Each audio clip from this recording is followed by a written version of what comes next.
지금 이재명 대표가 어제 아침에 병원으로 실려갔는데 병상에서 또 단식을 계속하겠다는 의지를 밝혔어요. 그러면 예. 링거 맞으면서 단식하겠다는 건데 예전에 YS가 그랬던 것처럼 오늘로 단식 20일째에 접어든 거죠. 그렇죠. 이제 8월 31일부터 시작을 했고 이제 오늘이 9월 19일이니까 날짜에 하루 더하면은 이제 단식 기간으로 좀 계산하기가 편하실 벌써 거예요. 시간이 그렇게 됐네요. 예, 20일째인데 지금 이제 수액 이제 뭐 링거라고 하죠. 이거는 맞고 있지만은 음식 섭취는 이제 하지 않는다 이런 계획이고 계속 이제 단식을 이어가겠다라는 거예요. 그래서 일단 위급한 상황은 넘겼다고 합니다. 그러면 이제 기력은 아직 회복하기 좀 어려운 상황이다. 이렇게 의료진이 판단을 했고요. 어제 이제 실려갔죠. 실려간 상황이었는데 여의도 성모병원으로 일단 가까운 곳으로 이제 이송이 돼서 거기에서 생리식염수 투여도 이제 응급처치를 했고 단식 이제 전문 치료하는 의료진이 있는 녹색병원, 이게 중랑구 쪽에 있다고 이제 알려졌는데 여기로 지금 옮겨서 지금 치료를 받고 있다고 합니다. 여기 의사 선생님이 여의도 국회 농성장에 단식하시는 분들 왕진도 오시고 막 그래서 저희도 취재도 하고 이랬었거든요. 근데 이제 문재인 전 대통령이 오늘 9.19 평양 공동선언 5주년 기념행사 참석하기 위해서 서울로 오는데요. 이게 퇴임하고 나서 처음으로 오시는 거잖아요.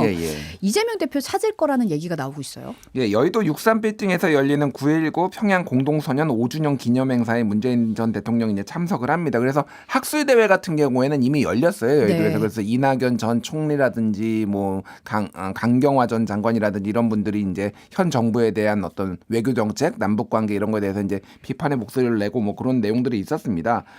그래서 말씀하신 대로 지난해 5월 퇴임 이후에 이제 처음으로 이제 서울을 방문하는 거예요. 그래서 이제 가장 관심이 쏠리는 건 하필 이때 또 이제 이재명 대표가 지금 단식 중이니 이재명 대표를 만날 것이냐, 단식을 중단을 요청을 할 것이냐, 뭐 이런 것들이 이제 좀 이제 일종의 시그널처럼 많이 읽히거든요. 그러니까 어쨌든 이제 민주당 당내 분위기가 친명계도 있고 비명계도 있는데 비명계의 상당수는 또 뭐 친문으로 한때 분류가 됐던 분들이 많은데 뭐 문재인 대통령이 방문했을 경우에 이제 이것을 어떻게 이제 볼 것이냐 이런 시그널로 좀 해석을 하려는 분들이 많아서 일단은 갈지 안 갈지. 근데 제가 전해 들은 바로는 한 2-3시쯤 오후 2시나 3시쯤에 방문할 가능성이 높다. 이런 얘기까지는 전해 들었는데 요 이후에 뭐 방송 끝나고 한번 지켜보시면 될 것 같습니다. 행사가 보니까 5시가 공식 행사 시작이더라고요. 그래서 아마 행사 전에 아마 만나러 가지 않을까 이런 얘기가 좀 나오고 있는 것 같고요.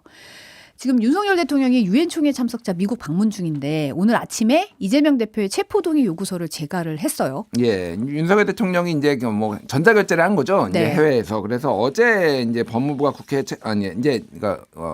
제가를 했고요. 이제 법무부가 국회 체포동의를 요청을 하면은 국회법에 따라서 24시간 이후 72시간 내에 이제 체포동의안 내에서 이제 표결을 붙여야 되거든요.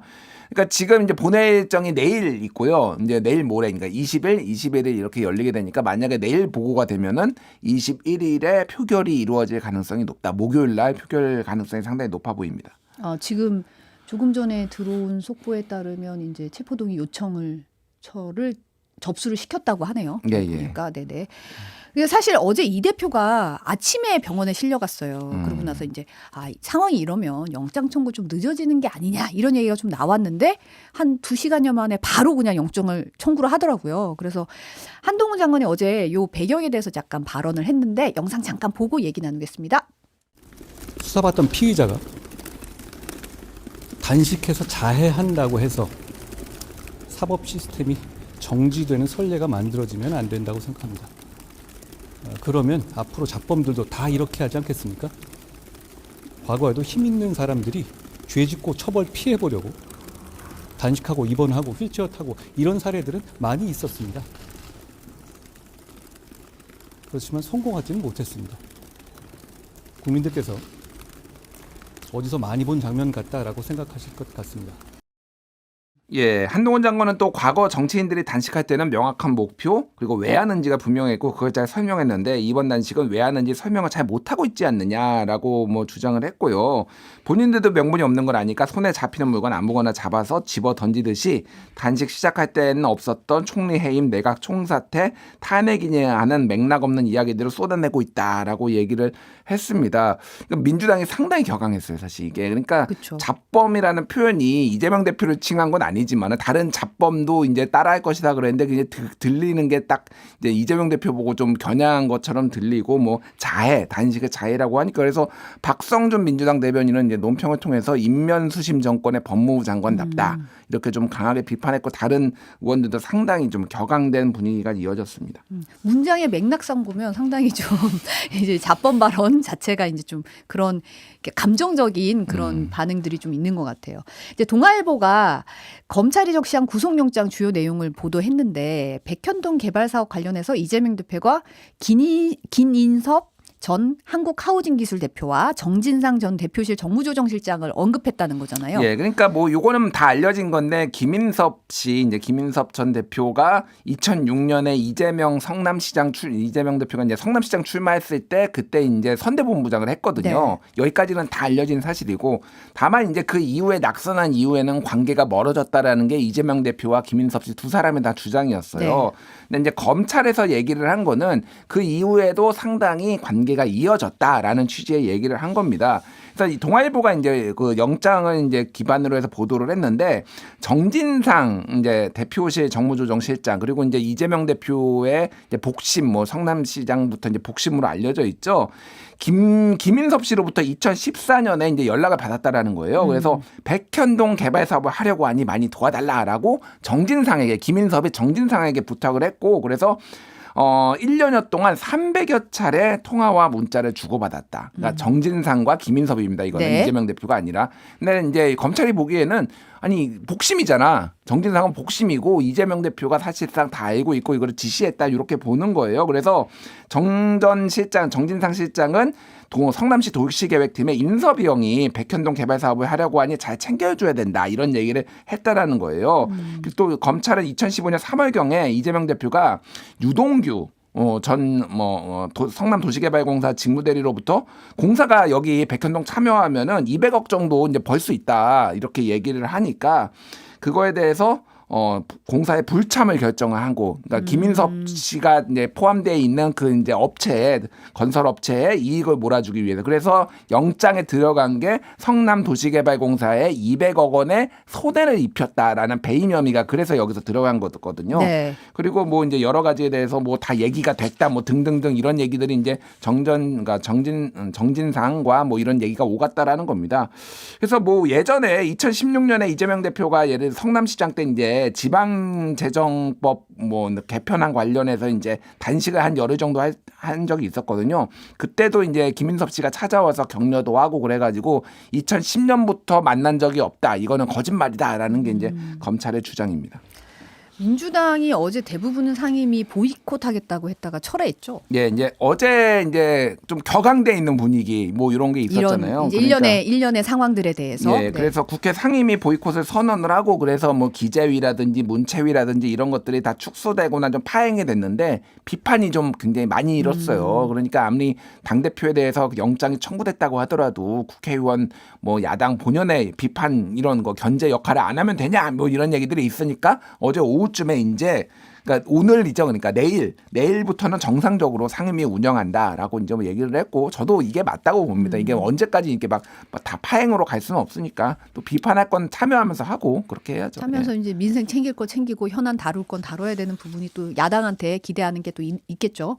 자, 민주당이 어제 한덕수 총리 해임 건의안 제출을 했고 네. 사실 모레 국회 표결을 앞두고 있는 상황에서 이렇게 되면 이제 같은 날 이재명 대표에 대한 체포동의안 표결도 이루어질 수 있다. 이런 얘기가 나오고 있잖아요. 그러니까 이게 분위기가 굉장히 묘하게 된 거죠. 그러니까 표결이 두 개가 있는데 하나는 한덕수 해임 건의안, 하나는 이재명 체포동의안 뭐 이렇게 되니까 이게 좀 영향을 서로 받을 수도 있겠다. 이런 안건에 8번의 총리 해임 건의안이 지금까지 이제 네. 발의가 되거나 했지만은 부결되거나 아니면 아예 이제 보류돼서 이제 폐기되거나 그랬거든요. 네. 근데 사상 처음으로 지금 분위기 같은 경우에는 이게 이재명 대표 체포동의안하고 같이 올라가 있으니까 총리 해임 건의안이 통과될 수도 있겠다. 뭐 이런 관측도 나오고 있어요. 네. 그래서 민주당의 한 지도부 의원은 이쪽 길도 저쪽 길도 피를 철철 흘리는 상처를 입지 않고는 가기 어려워졌다. 뭐 이런 얘기를 하고 지금 체포동의안에 대해서 특히 이제 어떻게 할 것이냐 뭐 이런 건데 전체적으로 지금 어제도 전에도 말씀드렸지만은 전체적으로 조금 동정론 그리고 그 뭐 강성 지지자, 열성 지지자들 그리고 당원들의 좀 압박 같은 게 좀 있다라는 거예요. 그래서 뭐 이를테면은 가결을 던지는 의원들이 끝까지 찾아서 이제 색출하겠다. 뭐 이런 류의 이제 뭐 당원들의 지금 결의안 뭐 이런 것까지 지금 나오고 있어서 이게 좀 어떻게 될지 알 수 없다. 왜냐하면 이재명 대표가 불체포 특권을 내려놓겠다라고 본인은 얘기를 했지만은 지금은 이제 말을 하기 좀 어려운 상황이고 그렇죠. 뭐 네. 그러다 보니까 이게 어떻게 될지 모르는데 이거는 진짜 가봐야 알겠다. 그래서 지금 일부는 아예 표결에 자체에 불참하는 뭐 그런 얘기도 있어요. 그러니까 들어가기 뭐 무슨 수를 써서라도 명분을 만들어서 괜히 들어갔다고 하면은 이게 가결인지 부결인지 무기명 투표니까 알 수가 없잖아요. 네. 괜히 몰릴 수가 있으니까 아예 표결 안 들어가는 방법 막 이런 얘기까지 막 나오고 있고 조금 민주당이 굉장히 좀 뒤숭숭한 그런 뭐 상황인 것 같습니다. 그러네요. 이제 다음은 민주당의 최강욱 의원이 의원직 상실했죠. 조국 전 법무부 장관 아들에게 허위 인턴 확인서 써준 혐의로 기소가 된 거잖아요. 예, 그러니까 1심, 2심에서 다 이제 징역 8개월에 집행유예 2년이 나왔고 이제 대법원에서 확정 판결이 난 건데 네. 이게 이제 대법원 전원 합의체까지 넘어간 거예요. 그러니까 이게 대법관들이 4명이서 요거를 논의를 하는데 이거를 전원 합의체에 넘기는 거는 4명이서 완전히 의견이 갈리거나 아니면 새로운 판례를 좀 이렇게 적용을 해야 되는 상황에서 이제 전원 합의체를 넘기거든요. 근데 이제 이례적이었던 게 김명수 대법원장이 이번 주 금요일 날 이제 퇴임합니다. 그렇죠. 그러니까 역대 대법원장 중에서 자기가 퇴임하는 주에 대법원 전원 합의체를 연 사람이 아무도 없다고 합니다. 그러니까 이게 그래서 처음에는 김명수 뭐 소위 말해서 이제 진보 대법원장이니 최강욱 구하려고 이거 여는 거 아니냐 뭐 이렇게 뭐 그런 얘기들이 네. 있었어요. 그런데 실제로는 이제 뭐 이게 원래 원심이 확정이 됐죠. 그래서 네. 3명만 이제 소수 의견을 냈고 12명 중에서 뭐 그렇게 이제 진행이 됐습니다. 그래서 2017년 10월에 이제 최강욱 의원이 이제 법무법인 청맥이죠. 거기에서 조국 전 법무부 장관의 아들에게 인턴 확인서를 이제 허위 발급해 준 혐의로 기소가 됐는데 당시에는 좀 논란이 됐던 게 완전히 안 나온 건 아니고 또 몇 번은 나왔다라고 하는데 그걸 네. 안 나온 것으로 볼 수 있느냐 뭐 이런 논란도 있었고 여러 가지가 있었는데 결과적으로는 이제 그게 인정이 됐고 가장 핵심은 그거였어요. 그러니까 지금 이게 어디서 나왔냐면 정경심 교수와 조국 장관의 그 자택에서 PC에서 나왔거든요. 네. 근데 정경심 교수가 그때 자산관리인 김경록 씨한테 이거를 맡아달라라고 해서 넘겼는데 김경록 씨가 검찰 수사를 받다가 임의로 이제 넘긴 거예요. 이미 제출한 거죠. 이미 제출을 한 겁니다. 그러니까 지금 뭐 최강욱 의원의 논리는 이렇게 이미 제출을 하면 이거는 정경심 교수와 조국 교수의 방어권이 보장이 안 된다. 쉽게 얘기를 하면은 위법한 증거 수집이기 때문에 증거 자체가 무효다라는 거를 이제 계속 주장을 했는데 이거가 이제 받아들여지지 않았습니다. 그래서 이게 조국 장관 재판에도 영향을 줄 것이다라는 게 조국 장관도 똑같은 주장을 했었거든요. 이게 네. 증거 수집 능력에 대해서 인정을 할 수 없다라는 건데 결과적으로 보면은 조국 장관도 지금 1심에서 유죄가 났는데 2심에서도 유죄가 계속 유지될 가능성이 높아졌다. 이렇게 될 것 같고 연세대학교는 조 전 장관의 아들의 입학 취소 논의에 대해서 착수를 하기로 했어요. 그래서 네. 조민 씨에 이어서 좀 그 아들 이름은 제가 까먹었는데 이 아들까지 이제 조금 학적이 조금 없어지게 되는 거 아니냐 뭐 이런 얘기까지 나오고 있습니다. 네. 최강욱 의원이 입장 밝혔는데 이제 결론을 존중하지만 아쉽다고도 했어요. 예, 그러니까 사법 시스템이 내린 결론이니까 존중한다라고 했지만은 정치 검찰이 벌여왔던 마구자기식 사냥식 수사, 표적 수사, 날치기 기소 등의 쟁점들이 충분히 있고 법리적 논박을 충분히 했다고 생각하는데 그 부분에 대한 판단이 없어서 아쉽다라고 얘기를 했습니다. 그래서 뭐 좀 이제 생각보다 저 TV로 봤는데 생각보다 표정이 어둡지가 않더라고요. 담담하게. 네, 담담하게 네. 좀 격앙되거나 그러지 않고 어느 정도 예상을 했나 뭐 이렇게 했는데 이거에 대해서 뭐 김의겸 의원 같은 경우에는 오히려 최강욱 의원이 훨훨 날 것이다. 뭐 국회의원 배지를 거추장스러워했다 이렇게 얘기했는데 이것도 뭐 국회의원직을 뭐 이렇게 쉽게 보는 거냐라고 해서 또 뭐 약간 뭐 비판도 받고 그랬고요. 조국 법무부 장관도 하나의 문이 닫혔지만 다른 문이 열릴 것이다라고 해서 좀 뭐 격려에 옹호에 뭐 얘기를 했는데 또 반대 진영에서는 뭐 반성을 안 한다 뭐 이렇게 비판도 있고 뭐 이렇게 좀 많이 엇갈렸던 뭐 일각에서는 상황이었습니다. 재판이 길어지면서 사실상 뭐 웬만한 임기는 다 채운 게 아니냐 뭐 이런 얘기까지 또 나오긴 하더라고요. 예, 이제 83% 정도 이제 채웠는데 이게 3년 8개월 정도 걸렸거든요. 그래서 이례적으로 길었다라고 하는 건데 아까 전에 제가 말씀드렸듯이 이게 대법원 전원합의체로까지 넘어가기까지의 네. 약간 맥락들이 있어요. 그러니까 이거 증거를 인정할 것이냐 말 것이냐. 그래서 뭐 보수 언론에서는 막 사설까지 조선일보나 중앙일보 사설까지 써가면서 뭐 지연된 정의다 뭐 이렇게 비판을 했는데 그게 사법부가 한마디로 봐줬다. 최강욱 구하게 나섰다. 뭐 이런 식의 취지지만은 뭐 충분히 그럴 만한 또 뭐 사정이 있었다라고 볼 여지도 있거든요. 네. 그러니까 이거 워낙 뜨거웠던 쟁점이고 그러다 보니까 뭐 좀 시간이 지연된 것도 맞는 것 같습니다. 대법원 판결 중에 사실 좀 되게 천천히 진행되는 사건들이 좀 많긴 하죠. 사실 조국 장관 같은 경우에는 지금 아직도 2심이 안 끝났어요. 그러니까 언제 끝나지 재판 뭐 이런 생각도 좀 듭니다. 이게 근데 조국 장관이 일부러 지연시킨 건 아니거든요. 그렇죠. 그러니까 어떻게 하다 보니까 병합되고 또 재판부가 좀 부담스러워가지고 증거 더 가져와라 막 이러면서도 조국 장관도 사실은 빨리 진행되기를 바랄 수도 있는데 좀 갑갑하다 이런 생각 들 것 같아요. 다음은 방송통신위원회가 이제 가짜 뉴스 근절을 위한 패스트 트랙을 도입하기로 했는데 이게 어떻게 한다는 거예요? 그러니까 쉽게 얘기를 하면은 요거가 가짜 뉴스다라고 하면은 그러니까 제재와 구제 절차를 굉장히 빠르게 이제 도입을 하겠다라는 거예요. 그러니까 언론중재위원회라는 게 있잖아요. 그렇죠. 지금 사실 언론중재위원회를 통해서 뭔가 심의와 구제가 이루어지죠. 그렇죠. 예. 거기에서 이제 그 뭐 가보신 분 기자들은 이제 많이 알 텐데 가면은 이제 뭐 조정을 하려고 해요. 이거 좀 받아들여라. 저도 이제 몇 번 가봐서 아는데 막 이런 것들이 있습니다. 그래서 그 안 되면 이제 소송에 들어가고 뭐 이런 거거든요. 근데 그거를 건너뛰겠다라는 거예요. 그래서 방통위에서 심의와 구제를 한꺼번에 받겠다라는 건데 일단 가짜뉴스 퇴출안을 좀 설명을 드리면은 가짜뉴스 신고 창구를 마련을 하고 네. 그리고 이제 판단을 이제 가짜뉴스에 대한 판단 기준으로는 긴급 재난 상황, 금융시장의 혼란을 유발한 경우, 성적 결과에 영향을 미치거나 중대한 공익 침해가 발생한 경우 이런 경우에는 언론 중재에 필요 없어. 그리고 방통위가 바로 이제 제재를 구제 조치 그리고 심의라는 거는 결국은 이제 제재를 얘기하는 거거든요. 네. 그런 거를 얘기를 하는 거고요. 그래서 포털 사업자한테도 자율 규제를 이제 동참을 요청을 했어요. 그래서 이거를 만약에 방통위가 가짜 뉴스다라고 규정을 하면은 임시 삭제 조치, 임의 삭제 조치 뭐 이런 것들에 좀 포털에서. 따라주기를 요청을 이제 한 건데 그 요청이 네. 포털 입장에서는 요청이 아니죠. 요청일까요? 네. 예, 그리고 이제 KBS와 MBC, JTBC 등 방송 3사의 팩트 체크 검증 시스템을 확인하고 위반 사항이 확인되면 시정 명령 등의 조치를 취하겠다라고 하는데 제가 뭐 제 자랑은 아니지만 제가 예전에 이제 2016년, 17년 이럴 때 뭐 언론진흥재단에서 이 가짜 뉴스 뭐 포럼, 뭐 심포지엄에서 제가 굉장히 많이 발제도 하고 그랬거든요.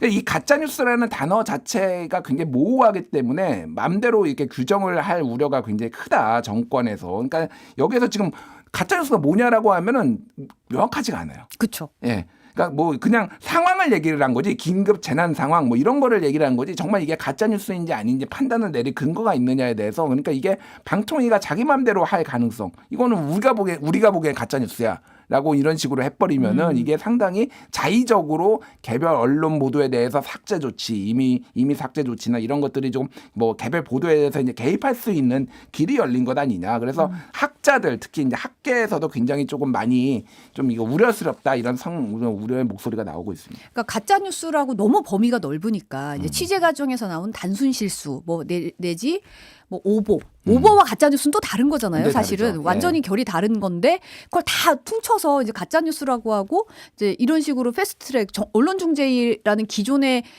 이런 시스템을 뛰어넘을 정도의 뭔가가 있는 건가라는 생각이 들어서 어떻게 하겠다는 건지가 약간 조금 좀 걱정이 되기도 하고 우려가 되기도 하는 그런 상황입니다. 네.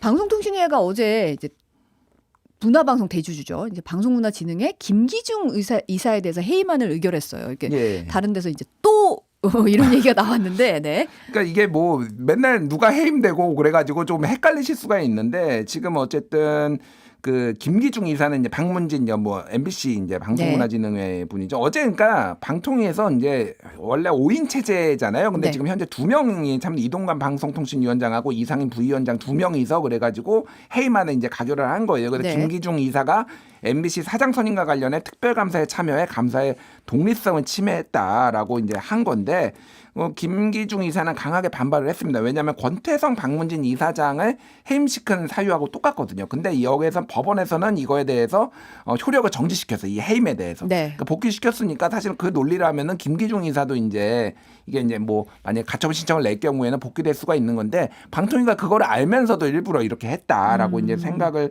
하는 거예요. 그래서 이미 이제 효력 정지 신청을 바로 이제 제기를 한 상황입니다.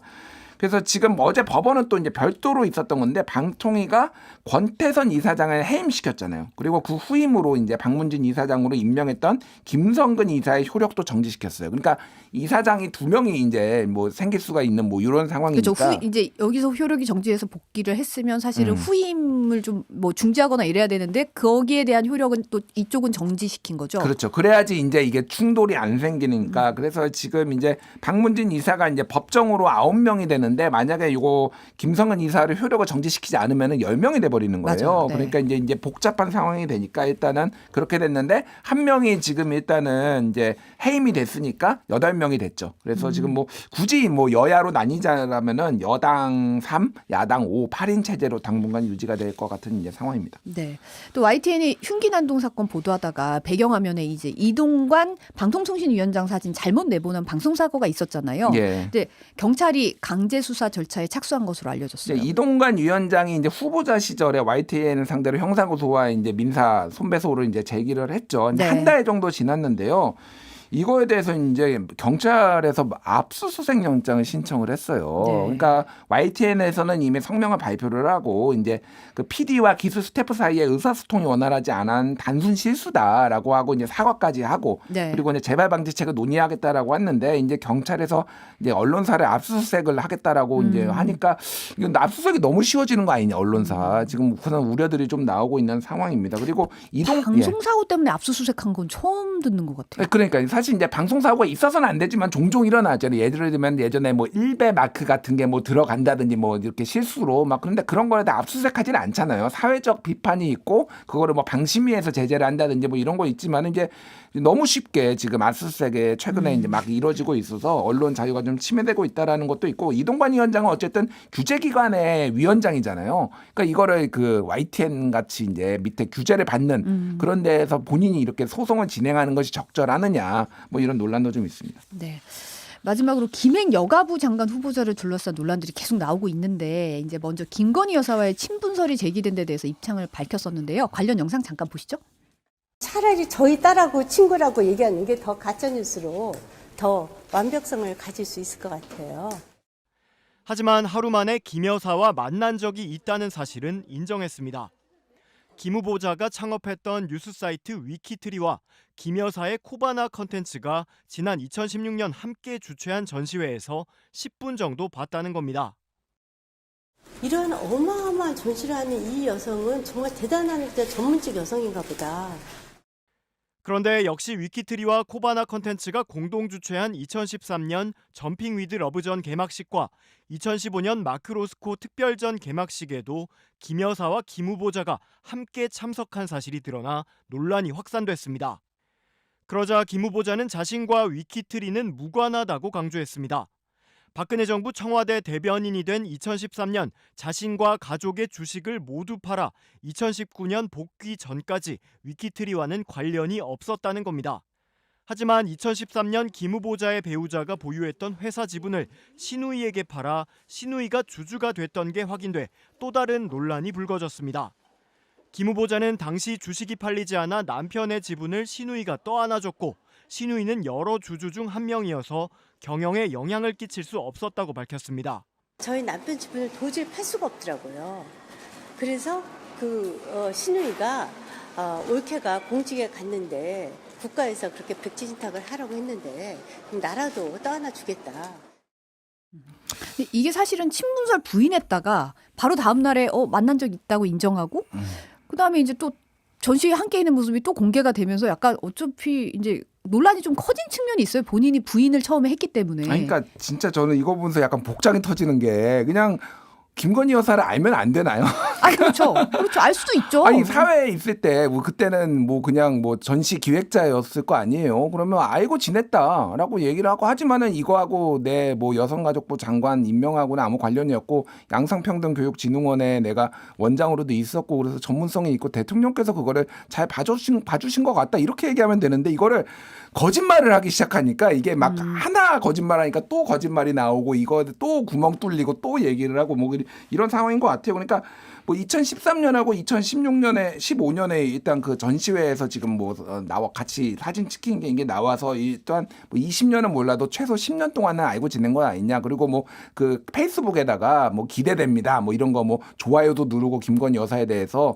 뭐 이런 것도 다 지금 공개가 됐거든요. 야, 요즘 사람들이 다 찾아내더라고. 다 찾아냅니다. 다 찾아내셔서 예. 신학림 위원장의 댓글도 예전에 막 조선일보가 찾아내가지고 다 그러잖아요. 그러니까 네. 요즘 언론들 다 찾아내요. 그러니까 너무 이게 좀 만만하게 본 거 아니냐. 이게 해명은 그런 거고 위키트리에 지금 백지 신탁을 해야 되니까 공직자로 이제 뭐 박근혜 정부 청와대에 대변인 들어가야 되니까 위키트리에 떠나 있었던 건데 그거를 백지 신탁을 그러니까 본인 거는 공동 창업자한테 팔았는데 본인의 남편의 지분이 있었거든요. 네. 남편의 지분도 있는데 그거를 신우이한테 팔았다. 이거는 이제 공직자윤리법 위반 아니냐. 뭐 이런 논란도 있었고 또 그리고 이제 그동안 또 2016년부터 2016년에 이제 돈도 받았다라는 거. 2019년까지 떠나 있었는데 7,500만 원 한 1년에 받았는데 이게 이제 연수 비용이라는 거. 창업자에 대한 우대로서 연수 비용까지 받았는데 영국, 코스타리카 이런 데 연수 가는데 7,500만 원씩 주는 좋은 회사다. 저도 좀 다니고 싶다. 뭐 이런 생각도 뭐 들고 그리고 김행 후보자가 청와대 대변인으로 근무하던 시절에 위키트리가 6배나 뭐 광고가 늘었다. 정부 광고가 늘었다. 뭐 이런 의혹에 대해서도 본인은 이거는 개입하지 않았다. 뭐 이런 얘기들이 있고 뭐 5년간 9억 원을 버는 동안 신용카드 사용에는 0원으로 신고됐다. 뭐 이런 배우자가 뭐, 배우자가 뭐 이런 얘기까지 지금 뭐 나오고 있어서 뭐 계속 뭐 거짓말 의혹 뭐 이런 것들이 좀 커지고 있는 상황인 것 같습니다. 그래서 오늘 도어 스태핑 이제 그 장관 후보자가 매일 아침에 이제 설명하는 거 있거든요. 나 이거 안 하겠다. 오늘 이제 선언을 한 상황입니다. 네, 오늘 여기까지 듣겠습니다. 네, 뉴스톱의 김준일 수석 에디터 감사합니다. 네, 감사합니다.